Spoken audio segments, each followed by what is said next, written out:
My son looked me in the eyes and called me useless. 15 people heard him say it. They smiled. Some even clapped. I picked up my coat, grabbed my keys, and drove home. 2 hours later, I was packing everything into my car. The next morning, I was driving toward Miami with nothing but 2 suitcases and anger that could light up an entire city. Where are you watching from? Write your city in the comments and click that subscribe button. Let me explain how I ended up hearing those horrible words. 6 weeks before this happened, my husband David died in a car accident. He was only 57 years old. We had built Morrison Family Bakery together for 30 years. It started as one small shop and grew into 15 stores across 3 states. Everyone thought our son Marcus would become the new boss. He was 28 and had worked in the bakery since college. I should have noticed the warning signs earlier. Marcus started making decisions without asking me. He would laugh when I suggested new recipes or store ideas. He treated me like I didn't understand anything about running a business. A business I helped create before he was even born. But I was so sad about losing David. My heart hurt every single day. So I didn't fight back. I thought Marcus was just nervous about his new job. Maybe he felt scared and didn't know how to show it. David had always planned to teach Marcus slowly over many years. But death doesn't wait for anyone. The day everything changed, Marcus called a big meeting. He said he wanted to talk about the future of the bakery. I arrived early like I always did, wearing my favorite blue dress and the ring David gave me on our 15th wedding anniversary. I thought I was going to help make important decisions. I was wrong. The moment I walked into that room, something felt strange. Our lawyer, Stephen, wouldn't look at me. Angela, who runs our biggest store, kept playing with her phone. Even Gloria, who has worked with us for 20 years, stared down at her papers. Marcus stood at the front of the room in an expensive suit, looking very proud and confident. "Good morning, everyone," he said with a big smile. "I've asked you all here because we need to make some big changes." He turned on his computer and a presentation appeared on the wall. The first slide said, "Making our bakery better and stronger." I sat down in my chair thinking we would talk about new products or maybe opening more stores. But Marcus started talking about getting rid of things that slow us down. He used big words that didn't make much sense.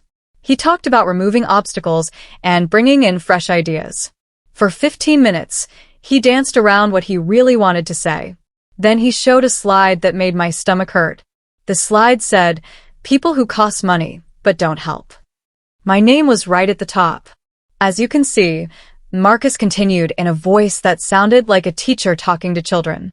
"We have some people here who don't actually make the bakery better. Some folks are here because we feel bad for them, not because they do good work." Then he said the words I will never forget. Time to get rid of the useless weight. Starting with my mother.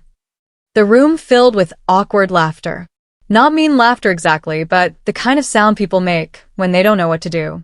But it felt like someone had slapped me across the face. I sat there trying to understand what just happened. My own son had called me useless in front of people I trained and helped and worked beside for years. People who came to David's funeral and cried with me. The old Elena would have stood up and argued. She would have reminded everyone in that room about the recipes she created, the customers she helped every single day. The 30 years of hard work that built everything Marcus was now standing on. She would have fought to keep her place. But the woman who stood up that day was someone completely new. I didn't say anything at all. I just gathered my coat and purse, smoothed my dress, and walked toward the door. When I reached the doorway, I turned around one last time. "Marcus," I said, and my voice didn't shake at all. "I hope you remember this day when you understand what you just lost." Then I left. Not just the meeting, not just the building, but my whole life as I knew it. That's when I realized something important. I had 2 choices. Stay and beg for respect from people who clearly didn't value me, or leave completely and build something new where nobody knew me as David Morrison's wife or Marcus Sullivan's mother. Can you guess which one I picked? Putting your whole life into 2 suitcases teaches you what really matters. Turns out what mattered to me fit into my car's trunk. Everything else was just expensive stuff I had been keeping around thinking it made me important. I had exactly 3 hours between leaving that meeting room and getting on the road. 3 hours to close one chapter and start another. Most people would say that's crazy. I called it smart. My house felt different when I got back, like it belonged to a stranger now.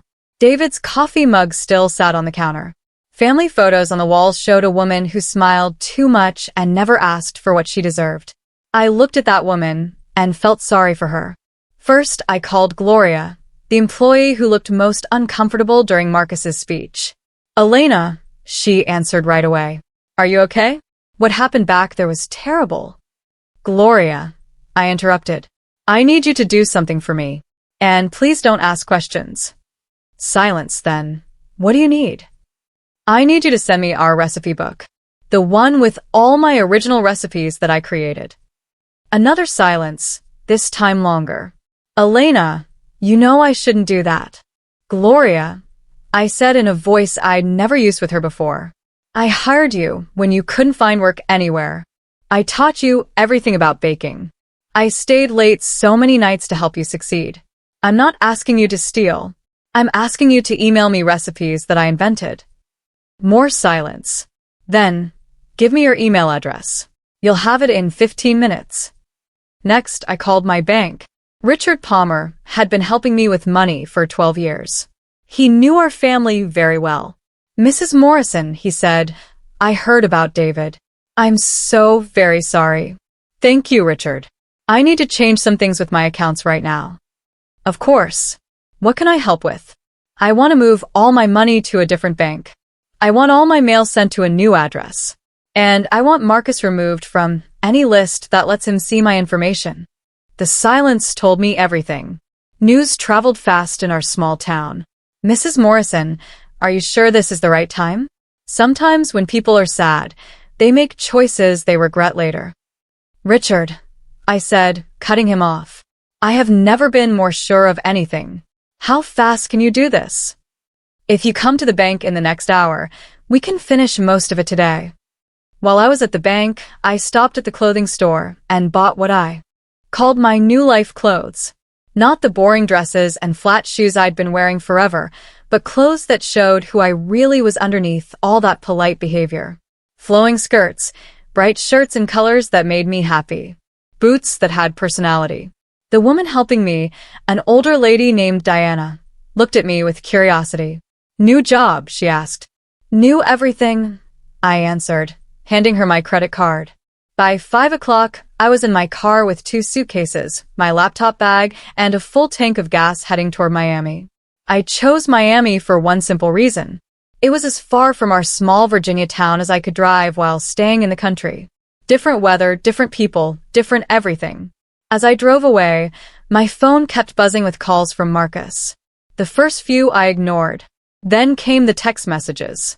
Mom, where are you? We need to talk about this. You're being ridiculous.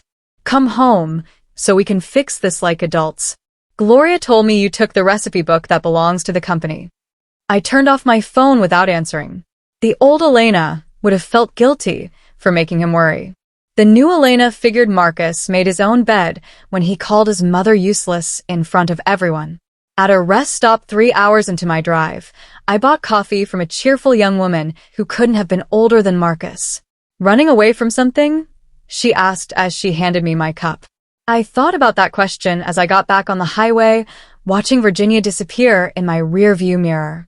Running towards something, I finally decided. During the long drive to Miami, I did something I hadn't done in years. I let myself imagine a completely different life. Not as David Morrison's wife or Marcus Sullivan's mother, but as Elena Morrison, a woman whose story was just beginning. I stopped at a hotel in Georgia that night and pulled out my laptop to do what any smart businesswoman does before entering unknown territory. I researched. Miami's restaurant scene was exploding. Small food businesses were popping up everywhere. The city was full of people from different countries who missed food from their home. The cost of living was higher than Virginia, but the weather was beautiful and the culture welcomed people starting over.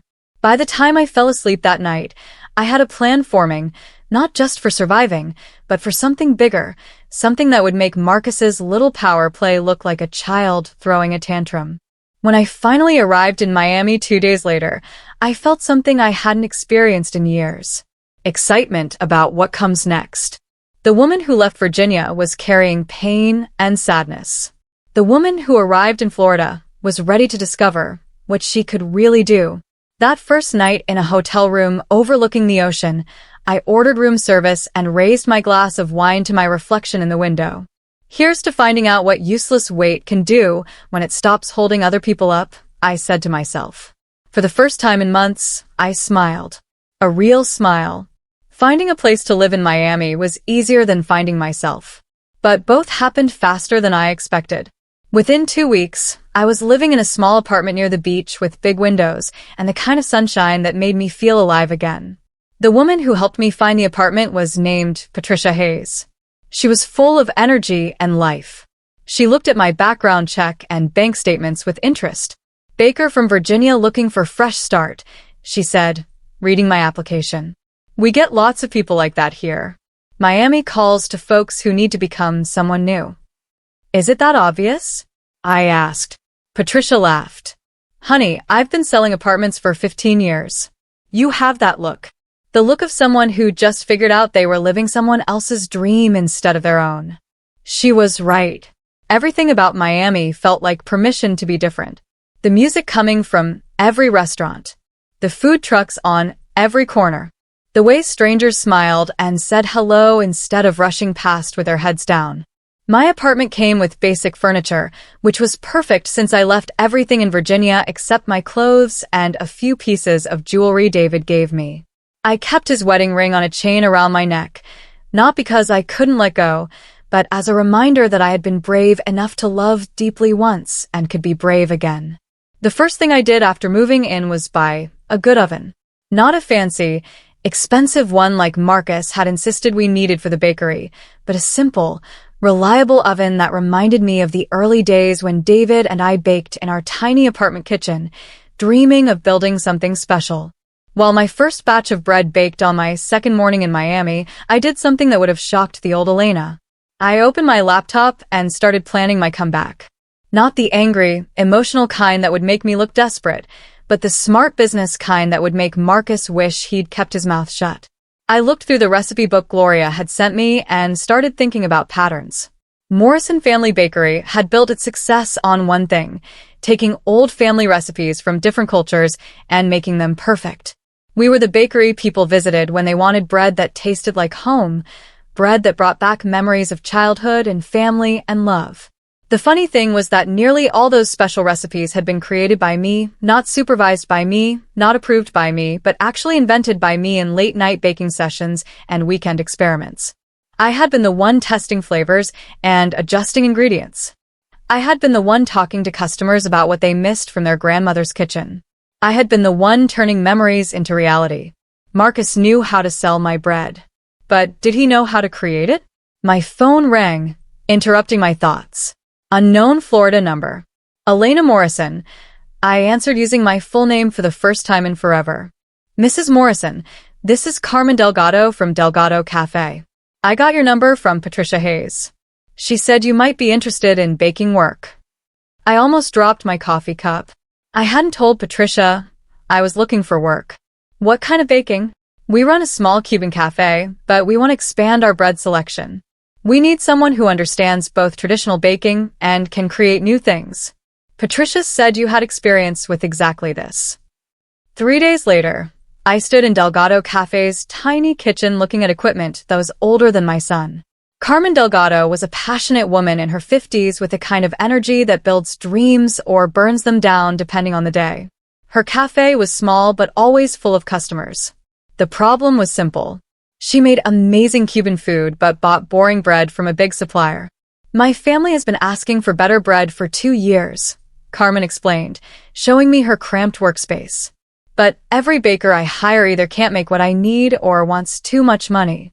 I spent the next 3 hours doing what I'd done for 30 years at Morrison Family Bakery, asking questions, understanding what customers really wanted, and designing solutions that would work in the real world with real equipment and real budgets. The problem wasn't complicated. Carmen needed someone who could make traditional Cuban bread, plus other varieties that would appeal to her diverse customer base. But she needed it done in a kitchen the size of a closet with an oven from 1985. Here's what I can do, I told Carmen as the sun set outside her cafe window. I'll create a rotating menu of 6 bread types. Traditional Cuban bread, plus 5 other varieties that use the same basic dough, but different flavoring and shaping. We can make everything in your current kitchen with your current oven. Carmen looked at me like I just performed magic. How long would that take to set up? 2 weeks for recipe testing, 1 week for training your staff, I said, gathering my notes. It's not complicated, but it requires someone who understands how to make quality food in imperfect conditions. Would you be willing to do this? Carmen asked. My rate is $25 an hour plus 5% of any increase in bread sales during the first 3 months. Carmen didn't hesitate. When can you start? Walking out of that meeting, I felt something I hadn't experienced since before David died. Professional joy. Not the tired satisfaction of doing the same thing for years, but the real excitement of building something new from the ground up. That evening, I called Patricia Hayes to thank her. How did you know I was looking for work? Honey, she laughed. I didn't know for sure, but I've helped enough people start over to recognize someone with skills who just needs an answer. Besides, Carmen has been searching for someone with your background for months. As I hung up, I realized something important had changed. For the first time in years, someone recommended me for who I was, not who I was married to or related to. The old Elena had always been introduced as David's wife or Marcus's mother. The new Elena was being hired as Elena Morrison, the woman who could solve problems other people gave up on. That night, I opened a bottle of cheap wine from the corner store and called it a celebration. Not just for landing my first job, but for discovering that 30 years of experience don't disappear just because someone calls you useless. In fact, I was starting to think that useless weight, when properly used, could become the foundation for something stronger than whatever Marcus thought he was building without me. Success in Miami started small and spread like wildfire, which made sense because everything in Florida seemed to come with extra heat. Within 4 months, I went from 1 struggling cafe to 4 happy clients. And the change was big enough to make me wonder why I'd spent so many years playing a small role in my own story. Delgado Cafe became my biggest success story. Carmen's bread sales tripled in the first month. More importantly, Carmen started telling everyone she knew about her amazing baker from Virginia. Word spread through Miami's tight restaurant community, like gossip spreads through a small town. Suddenly, my phone rang constantly with calls from cafe owners, restaurant managers, and even established bakeries who heard about the woman who could transform their bread programs into profit makers. I started Elena's baking consulting from my little apartment. But within 2 months, I needed real workspace. I found a shared commercial kitchen in Little Havana with professional equipment, plenty of space, and enough character to make clients feel special. My assistant was a smart 23-year-old named Isabella Rodriguez. She had business sense that rivaled most college graduates and could manage my schedule like a military commander. She just graduated from Florida International University and was working 3 part-time jobs when I hired her full-time. Your 9 o'clock is here, Isabella announced on a Tuesday morning in November, 6 months after I left Virginia. Sophia Kim from Downtown Dumplings. Sophia was exactly the type of client I'd become known for helping. Talented cook, popular restaurant, but operations held together with hope and duct tape. Her dumpling restaurant was gaining customers faster than she could handle. But she was losing money on every order because her costs were out of control. I heard you're the person to call when everything's falling apart, Sophia said, sitting across from me at my desk. Well, everything's falling apart. For the next hour, Sophia painted a picture I'd seen before. Growing too fast without proper systems, making food that customers loved but couldn't afford to produce profitably. Buying ingredients at retail prices because she didn't know how to work with suppliers. Your ingredient costs are killing you, I told her after reviewing her numbers. You're spending 60% of revenue on food when it should be 30%. Every dumpling you sell loses money even though customers pay premium prices. But I can't charge more, Sophia protested. I'm already expensive for this neighborhood. I leaned back in my chair, remembering similar conversations from my Virginia days. Sophia, What if I told you that better supplier relationships and proper inventory management could cut your costs by 40% without changing anything about your food? Her eyes got wide with hope. Is that real? Give me 6 weeks and I'll prove it. That project became my template for what I started calling the Elena Method. Deep analysis of where money actually goes. Strategic partnerships with suppliers who give volume discounts. Implementation of inventory systems that prevent waste. And creation of procedures that work even when the owner isn't watching every detail. The results spoke clearly.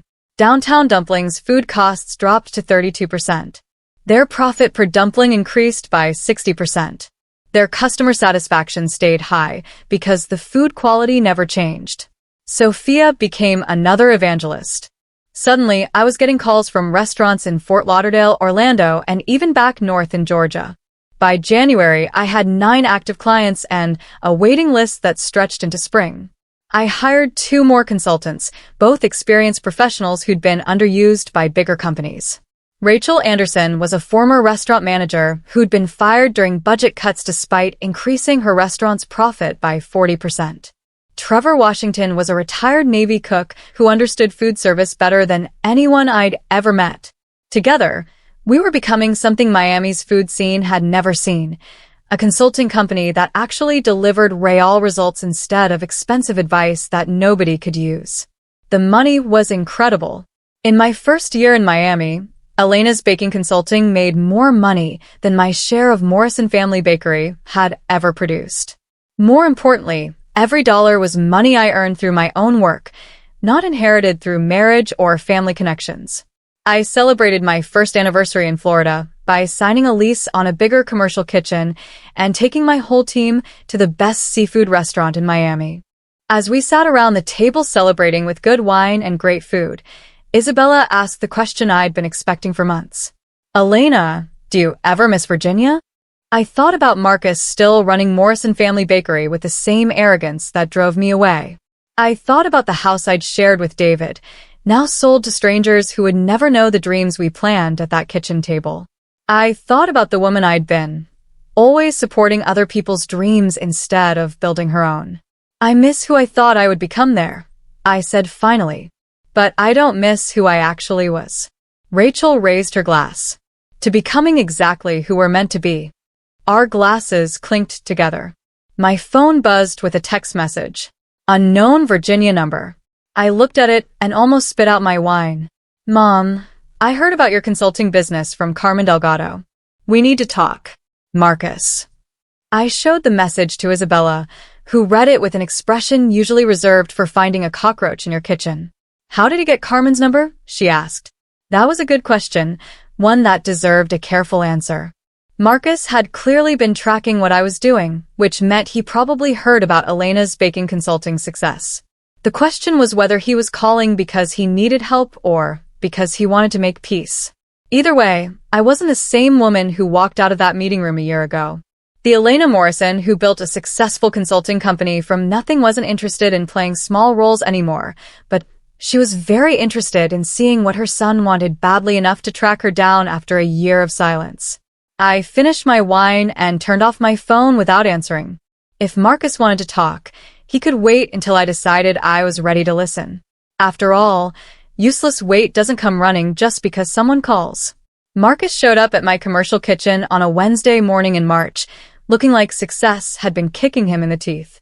The confident young man who called me useless 2 years earlier had been replaced by someone with worry lines around his eyes and the desperate energy of a drowning man. I wasn't expecting him. Isabella buzzed my office around 11 with barely hidden amusement in her voice. Elena, there's a Marcus Sullivan here to see you. He says he's your son. He doesn't have an appointment, and his attitude suggests he thinks that shouldn't matter. Perfect.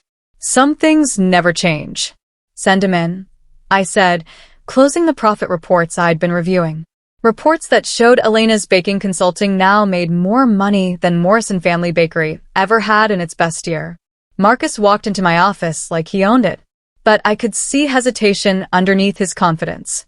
He was wearing an expensive suit that couldn't hide the fact he'd lost weight in an unhealthy way. His eyes moved around my workspace with obvious surprise, taking in the professional kitchen equipment, the wall of thank you letters from clients, and the Miami skyline visible through large windows. "Nice setup, Mom," he said, sitting in the chair across from my desk without being invited. Quite an upgrade from that little apartment Patricia told me about.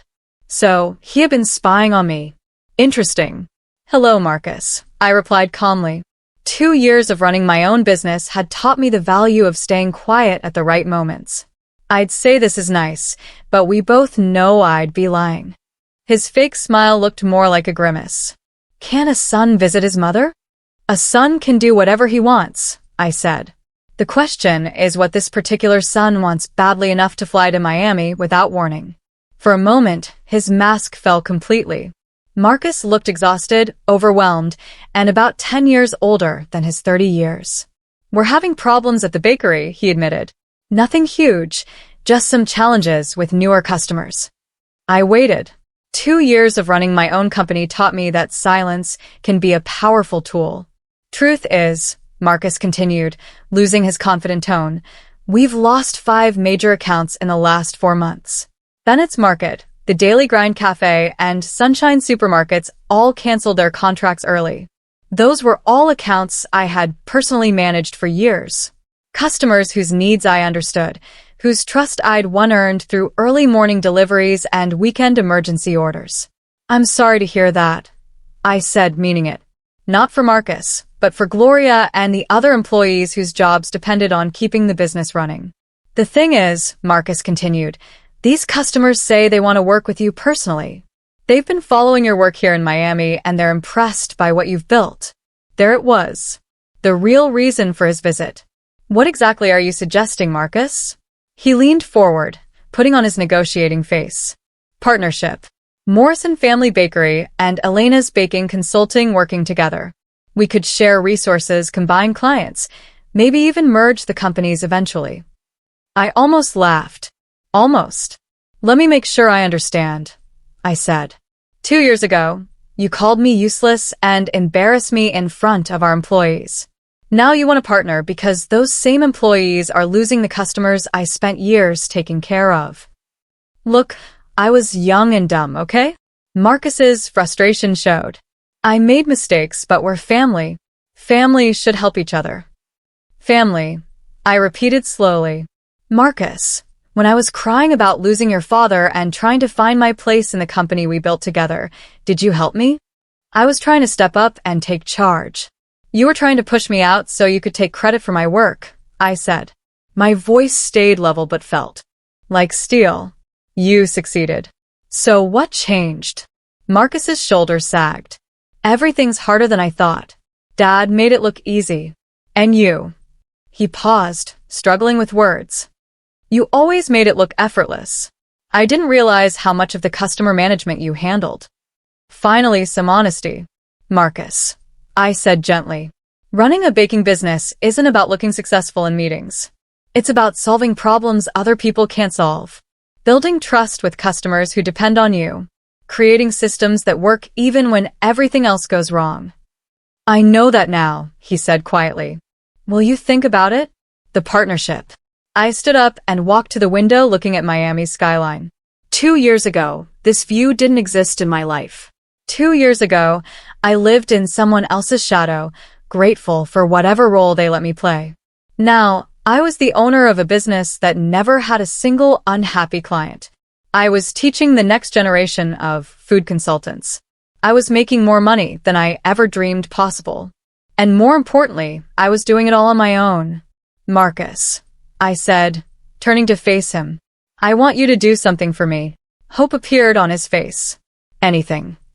Think very carefully about what you're offering me. You want access to my clients, my methods, my reputation, and my skills. What exactly would I get from this partnership?" He opened his mouth, then closed it. "Because from where I'm standing," I continued, "you're asking me to fix the problems you created by getting rid of me. You're asking me to repair relationships with customers you drove away. You're asking me to save the business you insisted you could run better without your useless mother." The silence felt heavy. "I built Elena's Baking Consulting from nothing," I said finally. No family connections, no inherited customer list. No husband's reputation, just my own skills and hard work. Why would I give up my independence to fix someone else's mess? Marcus stared at me with something that might have been respect, mixed with desperation. What would it take? He asked quietly. That's when I smiled. The kind of smile that comes from finally being the one with power in a game you were losing. Marcus, I said, there's nothing you have that I need, but there might be something I have that you need. I walked back to my desk and pulled out a business card. When you're ready to hire Elena's Baking Consulting as a regular contractor at our normal rates to help fix what you broke, call Isabella to schedule an appointment. She handles all my new client requests. The look on his face was worth every moment of pain I felt 2 years earlier. You're treating me like any other customer? He asked, shocked. Marcus, I said, walking to my office door and opening it. You are just another customer. The question is whether you're going to be a successful one. As he stood to leave, I felt something I'd never experienced before. The pure joy of being needed by someone who threw me away and having the power to set the rules. Useless wait indeed. Marcus hired Elena's Baking Consulting 3 weeks later. Watching him sign our standard contract was almost as satisfying as my first 6-figure revenue quarter.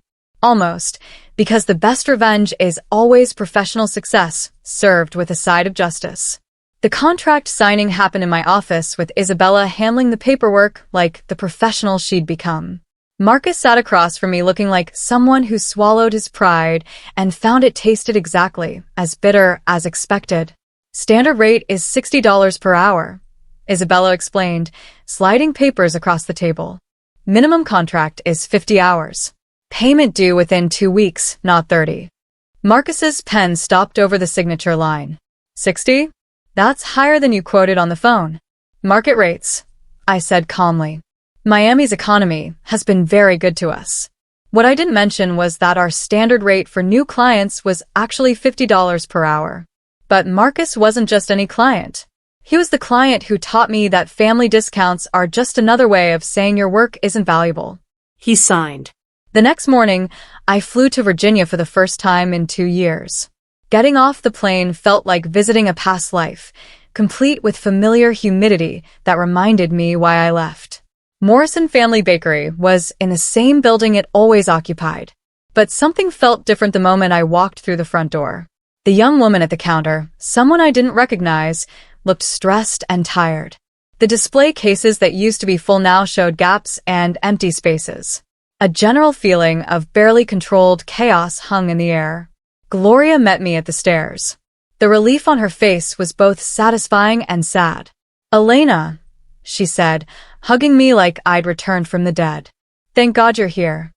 As we walked upstairs to the office, Gloria filled me in on what Marcus had been too proud to admit during his Miami visit. We've lost more than just those big accounts, she said quietly. Bennett's Market was just the start. Word got out that you weren't with the company anymore. Customers started questioning whether we could deliver the same quality. How bad is it? Revenue is down 55% from 2 years ago. We've had to let go of 8 people, including Tom from packaging and Maria from customer service. Those names hit like punches. Tom had been with us for 6 years. Maria had 3 kids at home.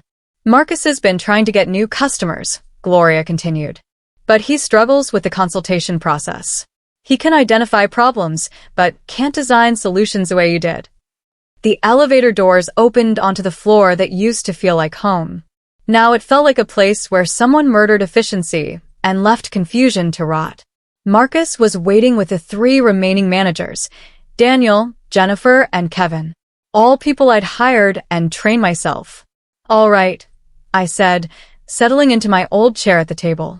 Let's see what we're dealing with. For the next 3 hours, they showed me their current customer situations. Each presentation was worse than the last. Orders running late. Customers complaining about quality. Solutions that fix surface problems, but miss the real issues. It was like watching someone try to perform surgery with a spoon. The Henderson Hotel project, I said, interrupting Daniel's explanation of why their bread delivery program was 4 weeks behind schedule. What was your first assessment of their main problem? Daniel looked through his notes. Inefficient morning prep leading to late deliveries. Wrong, I said simply. Their prep is fine. Their problem is batch sizing. They're making too much of some breads and not enough of others. They're solving the wrong problem, which is why your solution isn't working.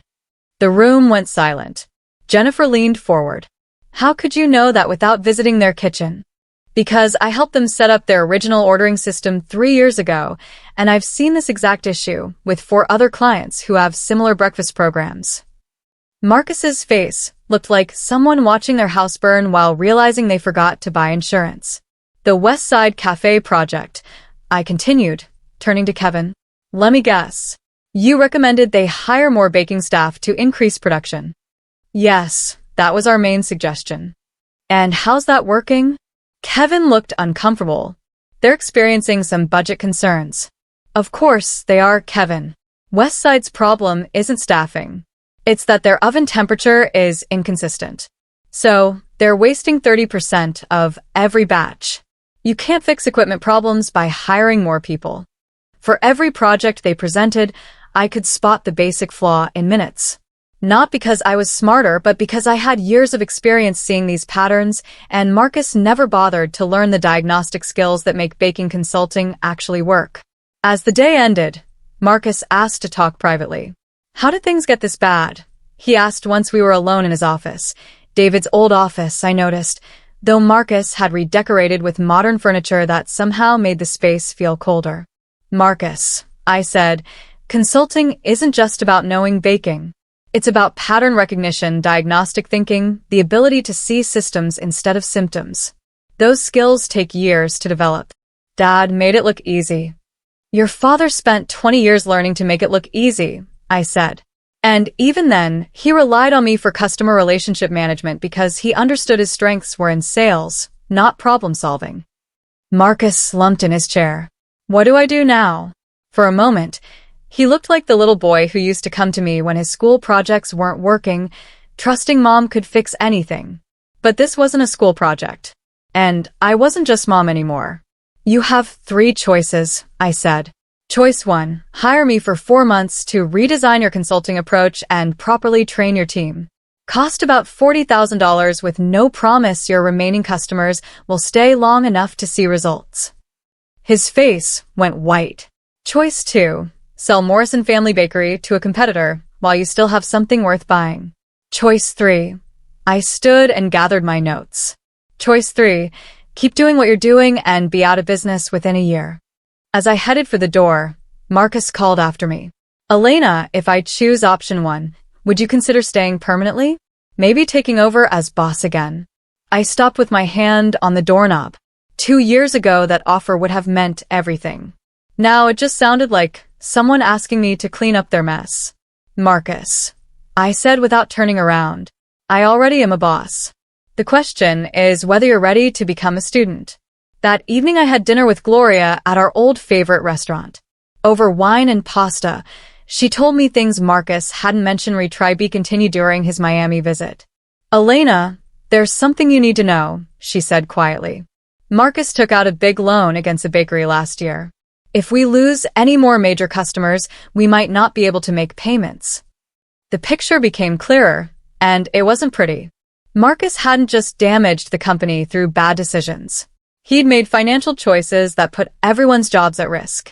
How big? I asked. $200,000. I nearly choked on my wine. For what? Office renovation, new equipment, a marketing campaign that never actually launched properly. Gloria's voice was bitter. He wanted everything to look successful while the actual business was dying. As I flew back to Miami the next morning, I realized Marcus's visit hadn't been about partnership. It had been about desperation dressed up as family reconciliation. But here's the thing about desperation. It makes people willing to pay premium prices for solutions to problems they created. And after 2 years of building my own empire, I was very good at solving other people's problems for the right price. Fixing Morrison Family Bakery turned out to be like performing surgery on a patient who kept insisting they only had a headache. Every solution revealed 3 new problems. Each problem traced back to decisions Marcus made while thinking he was being smart. I spent the next month traveling between Miami and Virginia, living in hotels, and charging Marcus's company for every hour, every meal, and every mile. Professional courtesy is one thing. Paying for someone else's education and humility is another. The loan situation was worse than Gloria initially told me. Marcus hadn't just borrowed against company property. He'd personally promised to pay the debt, which meant if Morrison Family Bakery failed, he'd lose his house, his savings, and his kids' college money. Why didn't you tell me about the personal promise? I asked during our third week of intensive customer recovery. We were sitting in the conference room at 8 p.m. surrounded by spreadsheets showing just how badly he'd mismanaged everything I spent decades building. I didn't think it mattered, Marcus said, loosening his tie with shaking hands. I was confident we could fix things. Marcus, when you're responsible for other people's jobs, confidence is not a business plan. The personal promise explained why he'd been so desperate to get me back. This wasn't about professional embarrassment anymore. It was about financial survival. But as I dug deeper into recent company history, I discovered something that made my blood boil. Gloria, I said, pulling her aside after our morning meeting. Walk me through the Bennett's market cancellation again. Specifically, what Marcus told them about why I left. Gloria looked uncomfortable. Elena, I don't think. Gloria, I said firmly. She sighed. He told them you'd had some kind of breakdown after David died. That you'd become unreliable, that the family had to make the difficult choice to remove you from customer management for everyone's safety. The room tilted. He told our customers I had a breakdown. He said it was early memory loss, that you'd been showing signs of confusion, that the company had to protect customers from getting bad advice. 25 years of marriage to David taught me how to stay calm during crisis. 20 years of business taught me how to separate feelings from facts. But sitting in that conference room, hearing Gloria describe how my son destroyed my professional reputation to cover his mistakes, I felt something break inside my chest. Elena. Gloria's voice seemed far away. Are you okay? I was not okay. I was furious with a clarity that felt like stepping out of fog into bright sunlight. Gloria, I need you to write down everything you just told me. Names, dates, exact words if possible. I want it documented. That evening, I called my lawyer in Miami. Michelle Santos had been handling my business legal work since I started Elena's baking consulting. She had the kind of sharp mind that made opposing lawyers wish they'd chosen different careers. Elena, what you're describing could be defamation, Michelle said after I explained.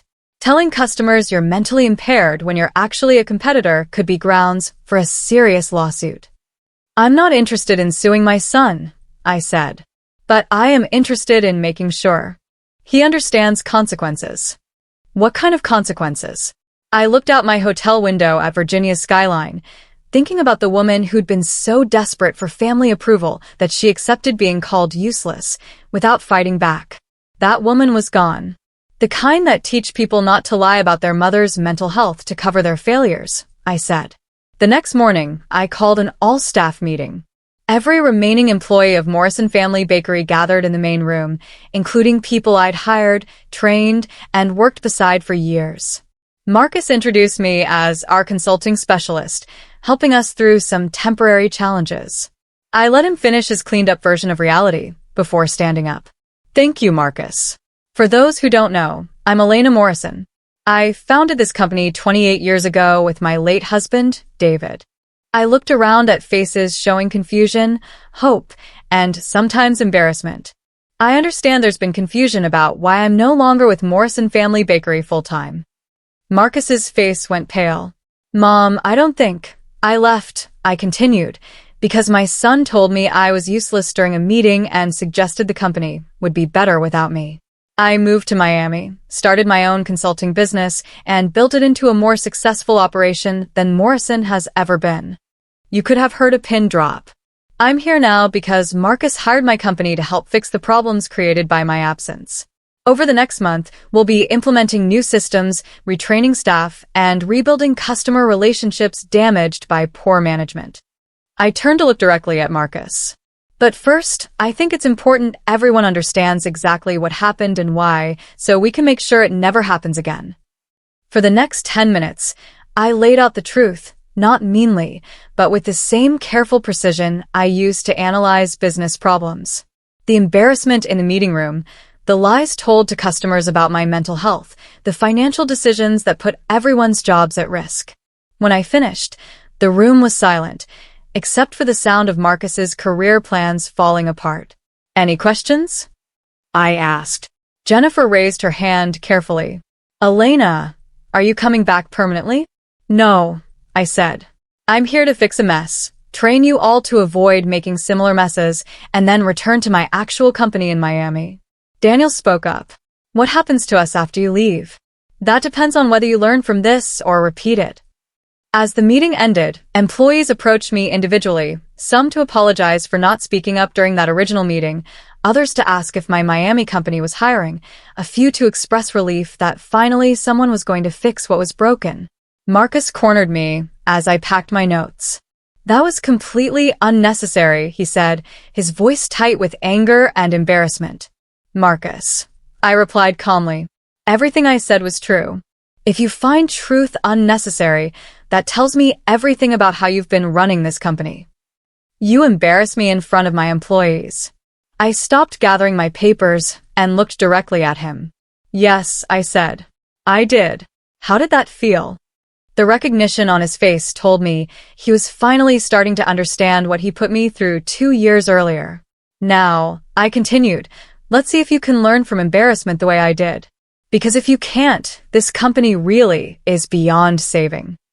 That night, I sat in my hotel room and did something I hadn't done since leaving Virginia.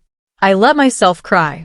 Not for the company, not for the damaged relationships, but for the years I spent being smaller than I was capable of being.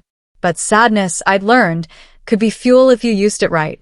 And I had a month of intensive teaching to deliver to a son who was about to discover what useless weight could do when it decided to become the foundation instead of the burden. Teaching your own son that he doesn't know everything is more exhausting than rebuilding an entire business from scratch.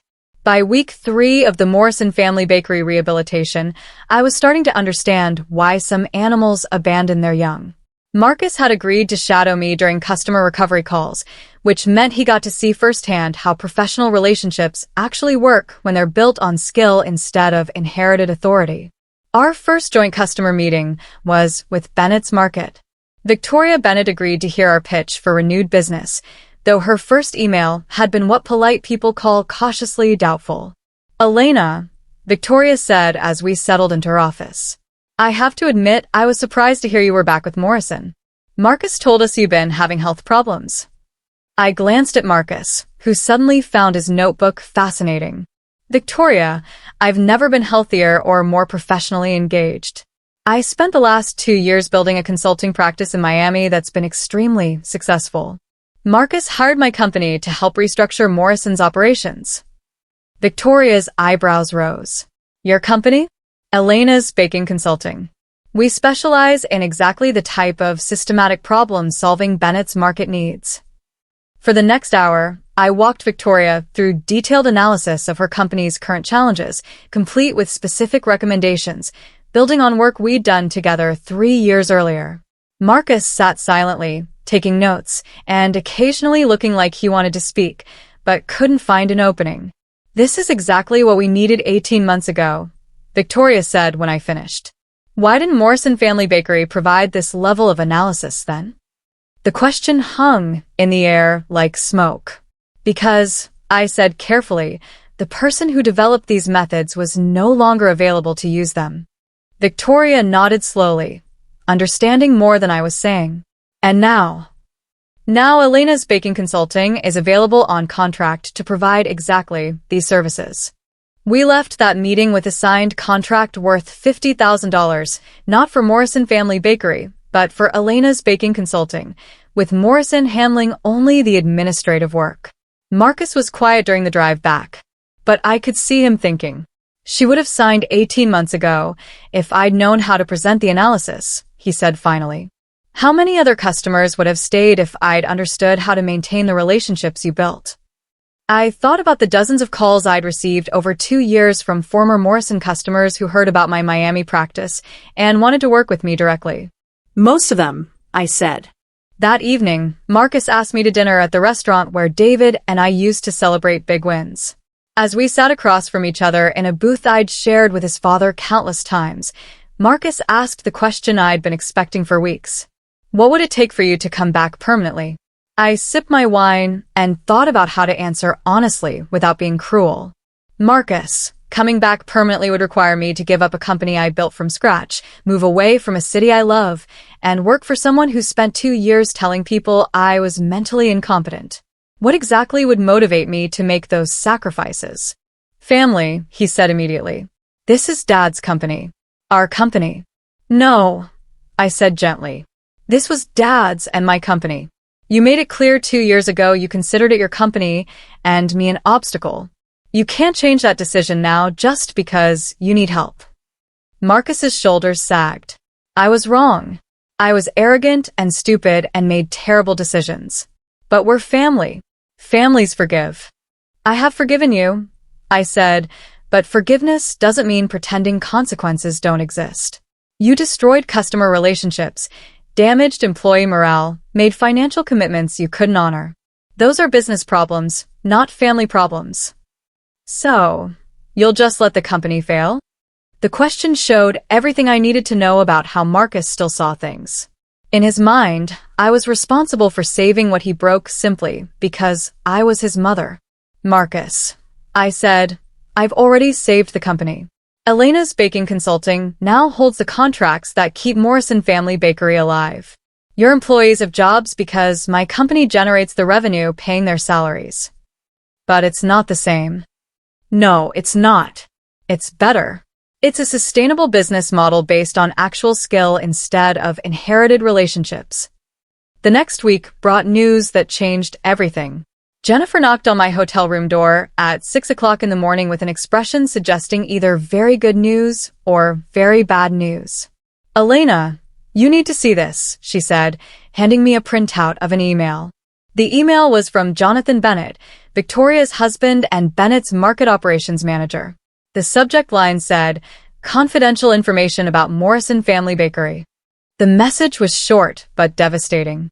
Elena, thought you should know Marcus Sullivan approached 3 of our current suppliers last month, offer to provide consulting services identical to what your Miami company delivers. He presented materials that appeared to be your methods and claimed he developed them. 2 suppliers expressed interest in switching from their current consultants to Morrison. Thought you should be aware. I read the email 3 times, feeling something cold settle in my stomach. Marcus hadn't just been incompetent. He'd been actively trying to steal my business methods and pass them off as his own. Michelle, I said quietly, I need you to gather documentation on every method, process, and system I've developed since leaving Morrison. Everything that belongs to Elena's Baking Consulting. You think he's been copying your work? I think my son has been trying to steal my intellectual property while I've been helping him save his company. That afternoon, I confronted Marcus in his office. I laid Jonathan's email on his desk and watched his face confirm everything I needed to know. Marcus, I said, we need to discuss your understanding of property law. It's not what it looks like, he said, but his voice carried guilt. What it looks like is theft. What it looks like is you taking methods I developed for my company and presenting them as your own to steal my clients. You developed those methods while working here originally. I developed them for Elena's Baking Consulting using my time, my resources, and my skills. They belong to me, not you. Marcus's face flushed with anger and shame. Everything you know you learned working for this company. Everything you know you learned from me. I replied evenly. The difference is I'm not trying to steal credit for your work. As I walked out of his office, I realized our month-long rehabilitation had just become something else. A lesson in why some people never learn that shortcuts don't lead to success. They just lead to deeper holes. The call from my lawyer came at 5:30 on a Thursday morning, 3 weeks after I discovered Marcus's theft.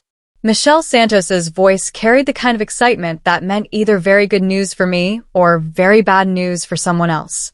Elena, you need to get to my office immediately. I've discovered something about Marcus's loan that changes everything.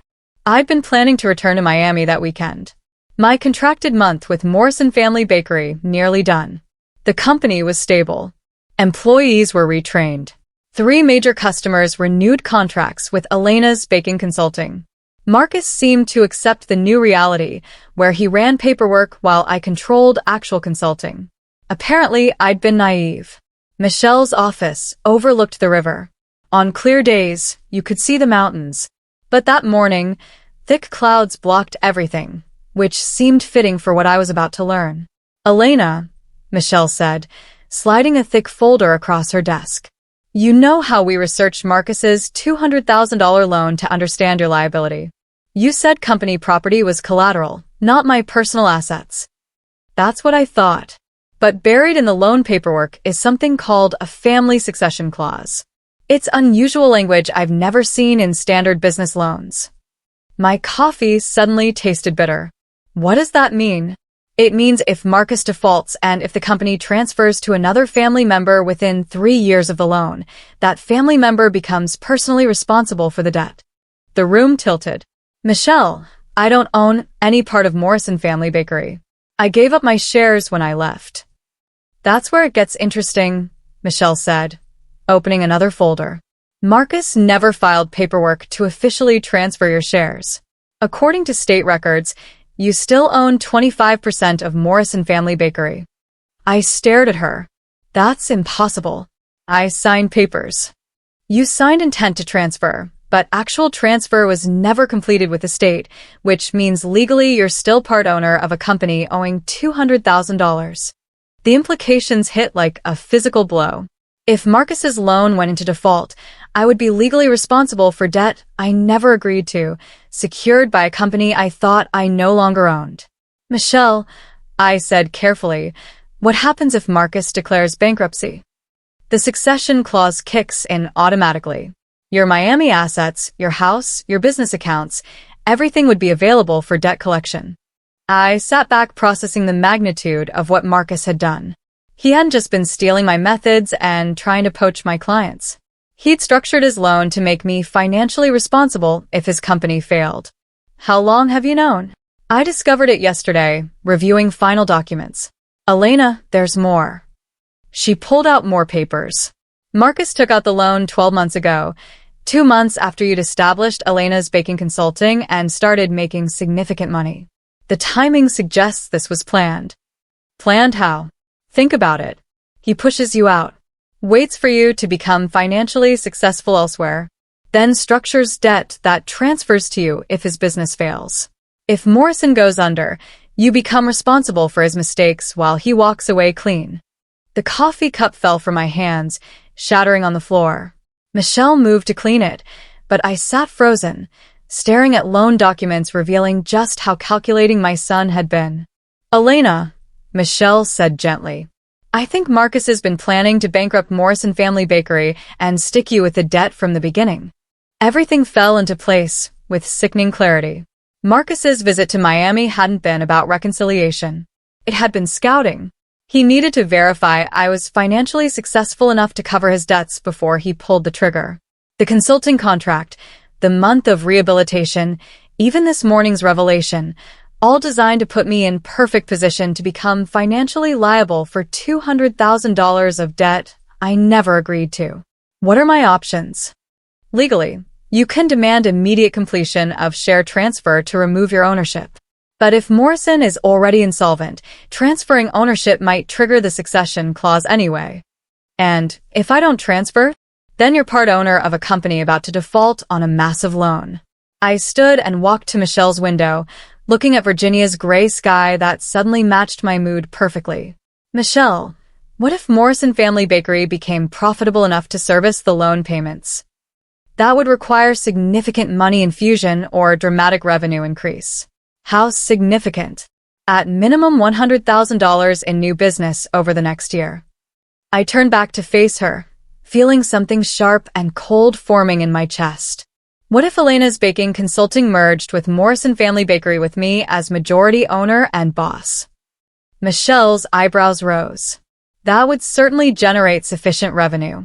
But Elena, Why would you want to take over a company your son used to trap you financially? The answer came with perfect clarity. Because sometimes the best way to escape a trap is to spring it yourself on your own terms. That afternoon, I called Marcus and asked him to meet at the office. He arrived to find I had all loan documentation spread across the table like evidence at trial. Marcus, I said as he sat, we need to discuss your understanding of family loyalty. He looked at the papers and his face went white. Mom, I can explain. Can you? Can you explain why you took out a loan designed to make me financially responsible for your failures? Can you explain why you never completed my share transfer so I'd still be legally liable for company debts? It wasn't supposed to happen this way, he said weakly. How was it supposed to happen, Marcus? The silence stretched between us like a canyon. Finally, he looked up with the expression of someone caught. I thought you'd come back, he whispered. I thought if the company was in enough trouble, you have to come back and fix it. I never meant for you to be hurt financially. Marcus, I said gently, what you meant doesn't matter anymore. What matters is what you did. I stood and gathered loan documents. Tomorrow, I'm filing paperwork to assume majority control of Morrison Family Bakery.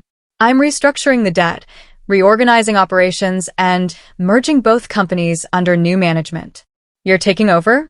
I'm taking back what was always mine, I said. The only question is whether you'll stay as an employee or leave voluntarily. As I walked toward the door, Marcus called after me. Mom, what if I refuse? What if I fight the takeover? I paused and turned back. Marcus, I said with a smile that felt like ice. Useless weight doesn't get to choose whether it sinks or swims. But it can choose whether it goes down quietly or makes a scene that embarrasses everyone. 24 hours later, I owned 60% of Morrison Family Bakery. And my son was learning what it felt like to work for someone who didn't confuse family relationships with business competence. Sometimes the best revenge is simply becoming successful enough to save the people who tried to destroy you. For months after Marcus's loan trap exploded in his face, I stood in the main hall of Morrison Elena Baking Solutions, the newly merged powerhouse combining the best of both my companies, watching Virginia's food industry leaders applaud my. The irony wasn't lost on me that I was being celebrated for success that grew directly from my son's attempt to financially destroy me. Marcus sat in the back row, wearing the expression of someone who learned that trying to outsmart your mother is like challenging a chess master to checkers.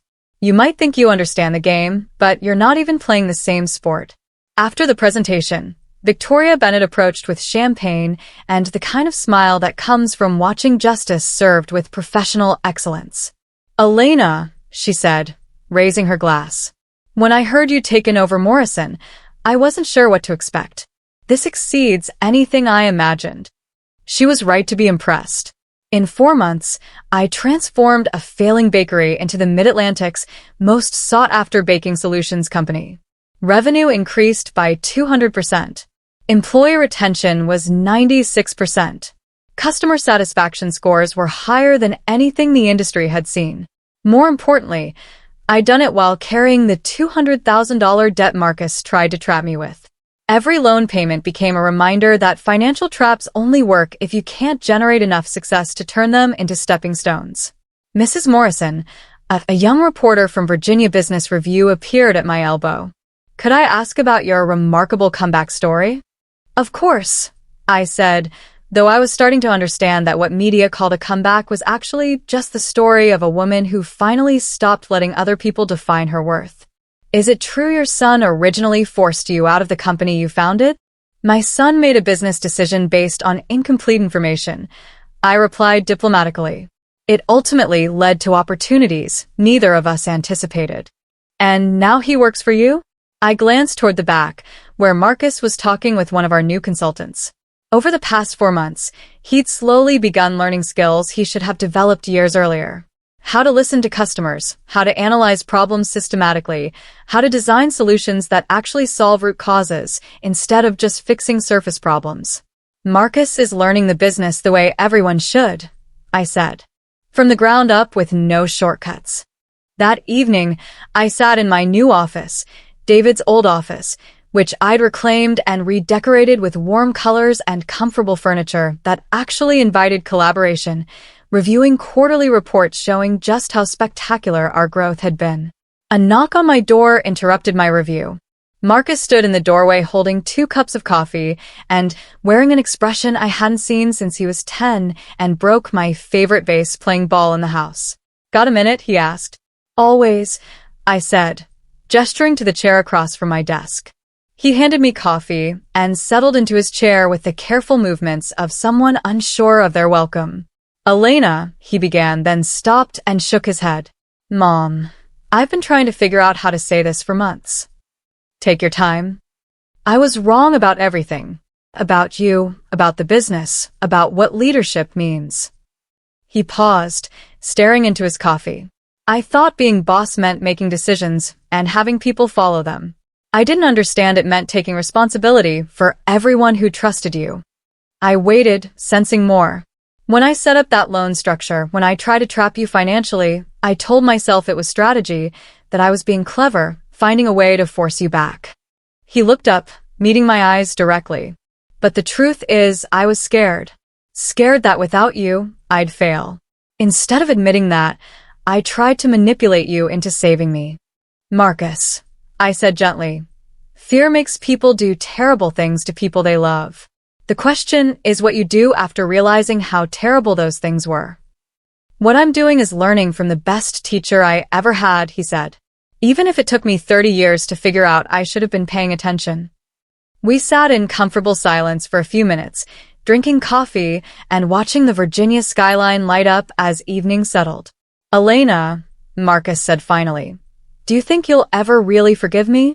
I thought about the woman who walked out of this office 3 years earlier, humiliated and dismissed, and convinced her best years were behind her.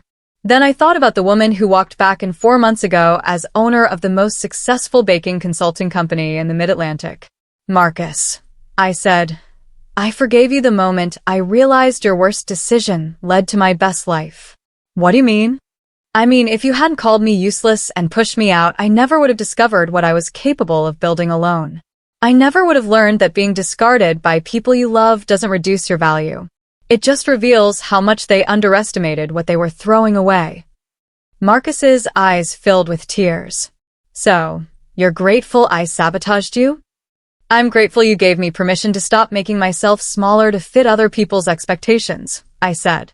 "I'm grateful you forced me to discover that a woman called useless weight can still build an empire, especially when she stops carrying anyone else's baggage." 3 years ago, my son embarrassed me in front of a room full of people and told me I was worthless. Today, those same people worked for me, and the company Marcus thought he could run without me was thriving under my leadership. But the real victory wasn't professional success or financial security or even the satisfaction of proving Marcus wrong. The real victory was looking in the mirror each morning and seeing Elena Morrison, not David's widow, not Marcus's mother, not someone defined by relationships to other people, but a woman who learned that being discarded was sometimes the first step toward discovering your actual worth. As Marcus left my office that evening, he paused in the doorway. "Mom," he said, "what would you have done if I'd never called you back to help?" I smiled, thinking about the thriving Miami office, the clients who followed me from Virginia, and the life I built from absolute scratch. "Marcus," I said, "I would have kept building my empire and never looked back. The only difference is now I get to run both companies instead of just one." After he left, I poured myself wine and stood at my office window, looking at the city where I'd been dismissed as useless 3 years earlier. Tomorrow, the Virginia Times would run a feature story about Morrison Elena Baking Solutions' meteoric rise with my photo on the business section's front page. Sometimes the best revenge isn't revenge at all. Sometimes it's just becoming so successful that the people who discarded you end up working for you and grateful for the opportunity. And sometimes when you're sipping wine in the boss's office of the company your son tried to steal from you, useless weight turns out to be the perfect foundation for building something magnificent. Thanks for watching. Don't forget to subscribe and share your story in the comments. Your voice matters.